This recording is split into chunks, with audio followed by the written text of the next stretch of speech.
Hey guys, I'm Blue and welcome to my latest video. So today we're going to go with another Why I Love video, and this time I'm going to be talking about why I love the Star Wars prequels. Now I know these films get a lot of hate from a lot of Star Wars fans and movie critics and stuff like that, but I think they're class. Like, I don't understand how anyone can hate these films. Like, if you're a Star Wars fan,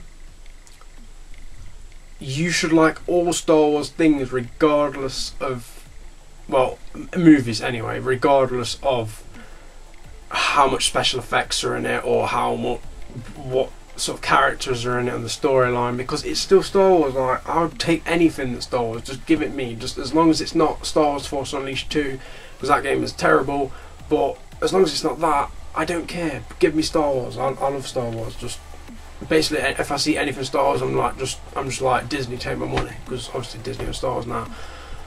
Anyway, I'm going to talk you through why I love these prequel films personally, and feel free to have your opinion in the comments if you don't like these films, or if you do like these films, just let me know down there. And first I'm going to start with talking about The Phantom Menace. Now, okay, the main thing that people don't like in this movie is Jar Jar Binks. Now, I know he's a bit annoying, but he does mean well, and let's be honest, he's basically just the comic relief, and he's there to lighten the tone, because without him, if you look at the actual movie, some of it would be quite a dreary and monotone movie. Like, it'd be as dark as like Sin City or something, because if you look at what actually happens in the film, a lot of it is kind of like messed up, and especially the way that the Naboo people get treated by the Trade Federation, how they like stop them getting supplies and stuff, and invade the planet. Sorry, it's a little bit sinister, really, if you think about it. I mean, ultimately they want to just take over everything, and it will be too dark. I'm sorry. I mean, I know I've said this a lot of things, that some things should be dark, some things not. Star Wars, it should be that balance. It shouldn't be all like completely dark, or it shouldn't be all completely light-hearted. Like, it shouldn't be just jokes throughout the movie. It's not an Adam Sandler film, but they use Jar Jar well, and to be honest, I find the scenes with him hilarious, and I don't really care what you think. So yeah, Jar Jar's not that bad. So yeah. And let's be honest, the storyline to this film is incredible. Like, I love seeing Anakin's origin story, how he goes from Anakin to Darth Vader over the course of the 3 prequels, and in this film it's just brilliant. I just love how he looks like this sweet and innocent little boy, but really he's got a lot of like courage and a lot of strength, and obviously he's strong with the Force, and you can just tell that in the way he acts. And you know, Anakin reminds me a lot of Luke, like in the first Star Wars, A New Hope, the first of the original trilogy, because Luke, he acts a bit like a little kid. I mean, he seems a bit, you know, like, not clueless, but you know, he's a bit, I can't think of the word, but he's just similar. Alright, I can't think of the exact terminology that I'd use to describe him, but basically Luke is impressionable. Yeah, that's a word I could use. And I just love the bits in the film that show Anakin's sort of wisdom, I guess, at such a young age. Like, it's obviously that he's powerful with the Force if he acts like that, and obviously he wins the pod race. He pretty much single-handedly takes down the Trade Federation in space by accidentally blowing up the ship, which is it's slightly hilarious. But if you think about it, a kid's not gonna. He's never flown in like that kind of ship before, so obviously he's not going to be completely attuned to the controls. So it's understandable. And to be honest, when I was little watching this, I used to pretend that I was Anakin and just get in a freaking cardboard box and just put a freaking bike helmet on, swimming goggles, and just pretend to pod race. Like, why the fuck not? My childhood, guys. And the battles in this film are absolutely insane. The space battle, like I just mentioned, is absolutely dope. It's just awesome. It reminds me of sort of the assault on the Death Star from A New Hope, because it's sort of the first time within the prequel trilogy that we've seen a proper space battle with like fighters going to attack a big target, and it's so similar to A New Hope. It's great. It's just emulates it completely, but it's not a carbon copy, and it's not just like rehashing the same thing. It's not repeating the things and going over them again and just making it boring. It's not. He's creating it new. It's making it fresh, but with that old, familiar, nostalgic feel.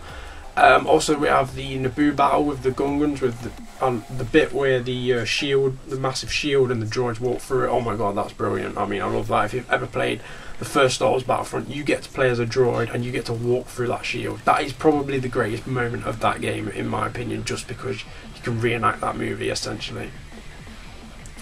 Well, the scene in the movie. And, of course, I can't talk about Battle Wars without talking about the Duel of the Fates scene where Darth Maul fights Obi-Wan and Qui-Gon. That is brilliant. It's brilliantly fought, because, let's be honest, up until that film, we'd not really seen a proper, like, energetic lightsaber battle. It's always been a bit clunky and a bit slow, like, especially the first lightsaber fight with old Obi-Wan and Darth Vader. And I understand they're supposed to be old, and I understand Darth Vader can't move as well because it's in the suit, but it's just a bit boring, to be honest. Like, it's tense, don't get me wrong, but it's just not as good as a guy with a double-bladed lightsaber with red tattoos and horns and just goes absolutely apeshit on Jedi. And he fights 2 Jedi once and he kills one of them and he wants him to Jedi Master. And yeah, I just think it's brilliant the way that is shot. And Darth Maul is a brilliant Sith, and I just kind of wish they hadn't killed him off in the first movie, but can kind of understand why, because they wanted to bring in a different person for the next film, which is fair enough. So now on to Attack of the Clones, and yes, the love story in this is a bit cheesy and a bit irritating, but it is necessary for the plot because it shows how Anakin starts to change to more of a person that looks to his feelings more. I mean, he always did in the first film, but is more apparent, and obviously we know that feelings can lead to the dark side, like love and all that stuff, because it leads to like fear. And it shows that how he loses his mother is, it shows how if he lost someone again that he was that close to and that he loved that much, shit would go down. He would not be able to cope, and obviously he can't, and he ultimately turns to the dark side out of fear of losing Padme. And you know, it is a bit cheesy, but it is necessary for the plot, and I do understand why it's in there. And the best part of Attack of the Clones for me is the Battle of Geonosis. Like, this is the greatest, what would I say, the greatest battle? Actually, yeah, screw it, it's the greatest battle I've ever seen in a Star Wars film. I don't even care. Like, just the number of Jedi that assemble at once and fight against the battle droids and the Trade Federation all at once in a massive, like, gladiator type arena, and it's just breathtaking. Like, I don't know why I stuttered there, but you know, it's just breathtaking. Like, I love when there's a massive fight with loads of Jedi, because it's just awesome. Like, to see that many people with lightsabers and they can use the Force is just absolutely phenomenal. And it reminds me of the Star Wars: The Old Republic. If you've ever played that game, if you haven't, I recommend downloading onto your PC if your PC's decent. I mean, my PC's not great, but it can still run it, and it's a free game to download, and you get up to level, I think you can get your character up to level, you can have 2 characters and you can get them up to level 50 for free, and you can always delete characters and start again if you want to try different. Oh, sorry about that, I'm tired, so tired, man. Yeah, I don't know that game, but it's a lot like that, because in that there's a lot of Jedi. I mean, up until that film, in the part in Attack of the Clones, we haven't seen that many Jedi at once, because obviously in the original trilogy there's only a few Jedi. I mean, there's only Luke and Obi-Wan and I guess Yoda, but he doesn't actually fight in that film. So, you know, it's nice to see a lot of them at once, and it's kind of a reason I love the Clone Wars TV series, because they pick up on a lot of that. Okay, they don't have all the Jedi fighting at once again, but they do have a lot of team-ups. And now, probably the best film of the prequels, Star Wars Episode 3, Revenge of the Sith. This is just brilliant. I mean, the whole film from start to finish is a thrill ride. It's brilliantly shot, brilliantly scripted, brilliantly acted.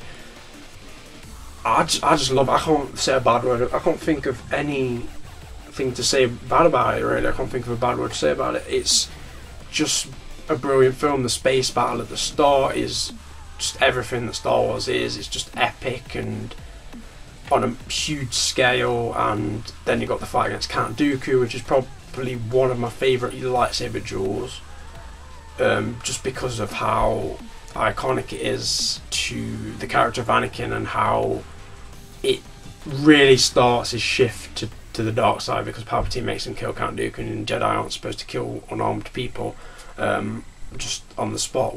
I mean, they're allowed to kill people in a fight, but obviously if they're unarmed, then they're not meant to do it. And yeah, you can see the decline from there. It just starts going ooh, straight down to the dark side. But the rest of the movie gets even better. You've got the General Grievous and Obi-Wan Kenobi fight. You've got the Palpatine versus Mace Windu and the other high-level Jedi. All of them get killed apart from Mace Windu. Actually, no, he gets killed as well, but not immediately. That's a brilliant fight. I just love the way that Anakin comes in and he's like, I need him, and then he's like kills or chops off Mace Windu's arm, and then the Emperor Palpatine, or whatever you want to call him, shoots Force Lightning, shoots him out the window. And the movie is just great right up until the end. I mean, the fight between Obi-Wan and Anakin is probably, it's the one that means the most, if that makes sense. Like the other ones, yes, there was like threat of like the characters dying and stuff, but this one, it was like two friends, and they were essentially brothers, and one of them had to almost kill the other, well, pretty much kill the other. I mean, Obi-Wan obviously knew that Anakin wasn't dead because he can sense him, but he knew he was pretty much, when he entered that lava, he wasn't going to be the same again. And also another bit in Attack of the Clones, in Revenge of the Sith, which is quite sad, is the Order 66 part with the clones and killing all the Jedi. It's just brings a tear to my eye, man. It's just so sad. But anyway, that brings me to the end of this video. Sorry it's a little bit longer than I anticipated, but I wanted to talk about this a lot, so there you go. If you have enjoyed, leave a like down below. Share the video on social media, would be Facebook, Twitter, Google Plus if you use that. Don't really know if anyone does, but share it around. Get your friends watching it. Get people watching it. If you're interested in Star Wars, you'll love this. I'm going to be doing probably a lot more Star Wars related content over the coming sort of months. I mean, I'm hoping to get a PlayStation 4 soon and get the new Star Wars Battlefront when that comes out. So I'm going to be doing a lot of Let's Plays of that and just playing that non-stop, because obviously on PlayStation you can film things without the need for a capture card, but also I probably am going to invest in an Elgato anyway, but that will come when I get a bit more money. But I've almost got a part-time job, so that'll be able to help me do that. Leave a comment on what your opinions are on the Star Wars prequels anyway, and thanks for watching, guys. I'll see you next time.